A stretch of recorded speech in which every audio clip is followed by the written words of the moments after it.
नमस्कार. आज आपण बघूया की आपली पृथ्वी म्हणजे तिचा चेहरा कसा बदलतो आणि आपल्या भारताचा पाया कसा आहे, म्हणजे ते कोट्यवधी वर्षांपूर्वीचे खडक कोणते आहेत.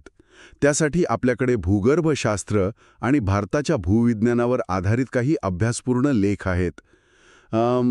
यातून आपल्याला काय समजून घ्यायचंय तर पृथ्वीचा पृष्ठभाग कसा घडतो, कोणत्या प्रक्रिया त्याला आकार देतात आणि मग भारताचे जे प्राचीन खडक आहेत त्यांचा आपल्या रोजच्या जीवनावर म्हणजे रस्ते, धरणं, इमारती या पायाभूत सुविधांवर कसा परिणाम होतो. चला यात जरा खोलवर जाऊया. हो, नक्कीच. म्हणजे बघा, आपण पृथ्वीच्या आतून ज्या शक्ती काम करतात, ज्यांना अंतर्जात म्हणतात, आणि ज्या बाहेरून म्हणजे पृष्ठभागावर काम करतात त्या बहिर्जात शक्ती, या दोन्हींचा आढावा घेऊ.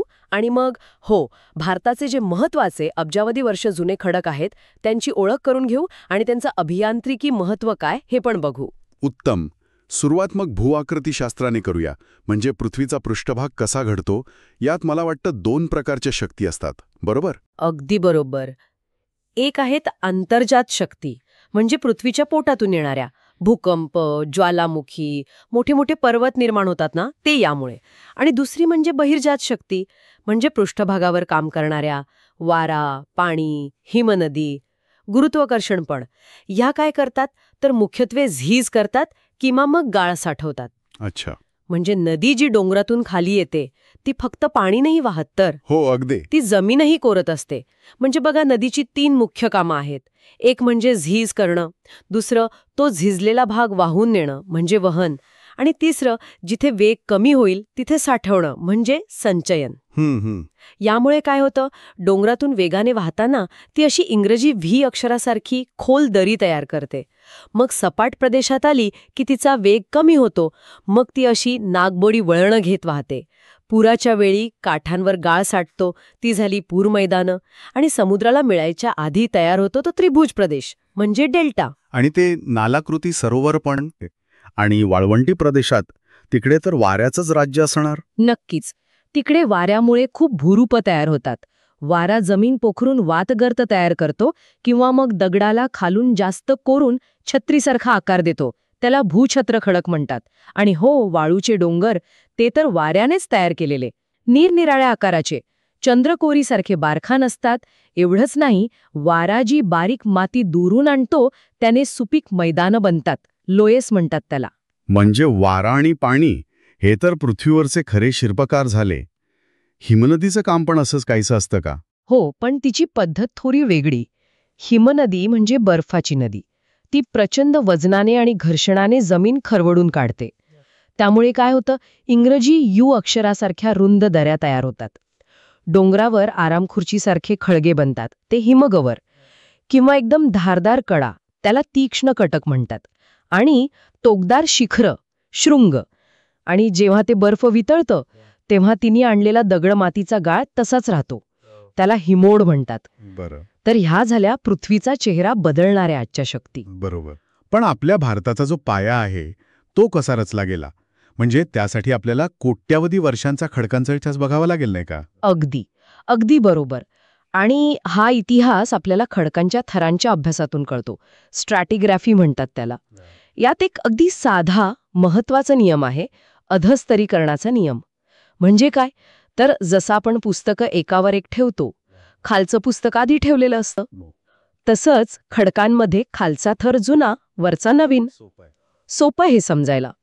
मग भारतातले काही महत्वाचे जुने खडकसमूह कोणते आहेत? सगळ्यात जुने म्हणजे अगदी पृथ्वीच्या सुरुवातीच्या काळातले ते म्हणजे आर्कियन आणि धारवाड खडकसमूह. हे 2500 दशलक्ष वर्षांपेक्षाही जुन्या आहेत. प्रचंड दाब आणि उष्णतेमुळे त्यांचं मूळ रूप बदललंय, ते रूपांतरित झालेत. आणि महत्वाचं काय तर धारवाड खडकांत आपल्याला सोनं आणि लोह खनिज मिळतं. हे प्रामुख्याने कर्नाटक आणि आपल्या महाराष्ट्राच्याही काही भागात आहेत. अच्छा, सोनं आणि लोह खनिज. हो. त्यानंतर येतात कडप्पा खडकसमूह. हे थोडे नंतरचे, म्हणजे साधारण 1800 ते 1400 दशलक्ष वर्षांपूर्वीचे. हे आर्कियन धारवाडपेक्षा कमी रूपांतरित आहेत. यात चुनखडी, क्वार्टझाईट असे दगड मिळतात. आंध्र प्रदेशातल्या कडप्पा जिल्ह्यावरून हे नाव मिळाले त्यांना. आणि मग येतात विंध्ययन खडक समूह. हे साधारण 1400 ते 600 दशलक्ष वर्षांपूर्वीचे.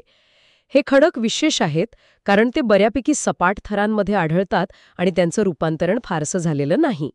मध्य भारतात त्यांचा खूप मोठा विस्तार आहे आणि गंमत म्हणजे दिल्लीचा लाल किल्ला, सांचीचा स्तूप हे याच विंध्ययन समूहातल्या दगडांनी बांधलेले आहेत. इतकंच नाही तर पन्नाच्या हिऱ्याच्या खाणी पण याच खडकांत आहेत. अरे वा, म्हणजे लाल किल्ल्याचा दगड इतका जुना आहे, कोट्यावधी वर्षांपूर्वीचा. कमाल आहे.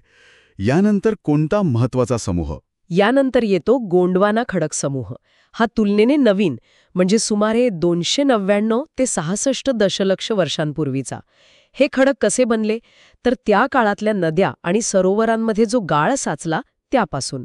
आणि यांचं सगळ्यात मोठं वैशिष्ट्य म्हणजे भारतातल्या जवळपास 90% कोळसा याच गोंडवाना खडकांमध्ये सापडतो. दामोदर, गोदावरी, महानदीच्या खोऱ्यात हे प्रामुख्याने आढळतात. बापरे, 90% कोळसा. हो. आणि शेवटी पण खूप महत्वाचा, डेक्कन ट्रॅप म्हणजे आपला महाराष्ट्र ज्यावर उभा आहे तो. सुमारे 66 दशलक्ष वर्षांपूर्वी म्हणजे जेव्हा डायनोसॉर्स नष्ट होत होते तेव्हा आपल्या सह्याद्रीच्या भागात प्रचंड मोठे ज्वालामुखी उद्रेक झाले. लावा रस असा पसरला, त्याचे थरचे थर साचले. तो लाव्हा थंड होऊन जो खडक बनला तो म्हणजे बॅसॉल्ट. हाच डेक्कन ट्रॅप. महाराष्ट्राचा खूप मोठा भाग याच खडकाने व्यापलाय. आणि याची झीज होऊन जी काळी कसदार माती तयार होते तिला आपण रेगूर म्हणतो. कमाल आहे. म्हणजे आपल्या पायाखालची जमीन इतक्या वेगवेगळ्या आणि जुन्या खडकांनी बनलेली आहे. पण मला विचारायचं होतं की ह्या वेगवेगळ्या खडकांचा, त्यांच्या गुणधर्मांचा अभियांत्रिकी कामांवर म्हणजे पूल, धरणं, बोगदे बांधताना काय परिणाम होतो? हो, खूपच महत्वाचा प्रश्न आहे हा. याचा खूप मोठा परिणाम होतो. आता उदाहरणार्थ ते आर्कियन आणि धारवाड खडक. ते मजबूत असले तरी त्यात नैसर्गिक भेगा, स्तर खूप असतात. त्यामुळे काय होतं की बोगदा खोदताना किंवा धरणाचा पाया रचताना खूप आव्हानं येतात. पाणी झिरपण्याचा धोका असतो, अस्थिरता येऊ शकते. अच्छा. याउलट विंध्यन खडक ते सपाट, कठीण आणि टिकाऊ आहेत. त्यामुळे मोठ्या इमारती, पूल यांच्या पायासाठी ते उत्तम मानले जातात. आणि गोंडवाना खडक ज्यात कोळसा आहे? बरोबर. गोंडवाना खडकांमध्ये कोळशाचे थर असतात आणि इतर खडकही तुलनेने मऊ असतात. त्यामुळे ते पायासाठी कमकुवत ठरतात. तिथे बांधकाम केलं तर जमीन खचण्याचा धोका असतो. बापरे. आणि राहिला डेक्कन ट्रॅपचा बेसॉल्ट. खडक म्हणून तो मजबूत आहे, पण त्यावर जी काळी माती तयार होते तिचं काय? तर ती पाण्याने फुगते आणि कोरडी झाली की आकसते. यामुळे इमारतीच्या पायाला तडे जाऊ शकतात. शिवाय बेसॉल्टच्या थरांमध्ये पण भेगा असू शकतात. त्यातून पाणी झिरपून बांधकाम अस्थिर व्हायची शक्यता नाकारता येत नाही. म्हणजे प्रत्येक ठिकाणच्या जमिनीचा, खडकाचा स्वभाव किती वेगळा असतो आणि तो समजून घेणं किती महत्वाचं आहे. फक्त भूगर्भशास्त्रज्ञांसाठी नाही तर आपल्या इंजिनियरसाठी सुद्धा हे ज्ञान अत्यावश्यक आहे. अगदी बरोबर. पृथ्वीचा पृष्ठभाग हा सतत बदलतोय आणि त्याखाली जो अब्जावधी वर्षांचा इतिहास आहे तो आपल्या आजच्या कामांवर, भविष्यावर थेट परिणाम करतो. प्रत्येक खडक खरं तर आपली एक गोष्ट सांगत असतो आणि ती ऐकणं, समजून घेणं खूप महत्वाचं ठरतं. श्रोत्यांसाठी एक विचार सोडून जातो.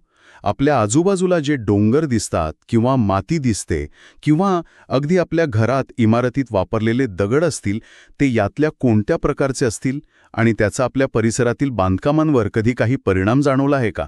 नक्कीच विचार करण्यासारखा प्रश्न आहे हा.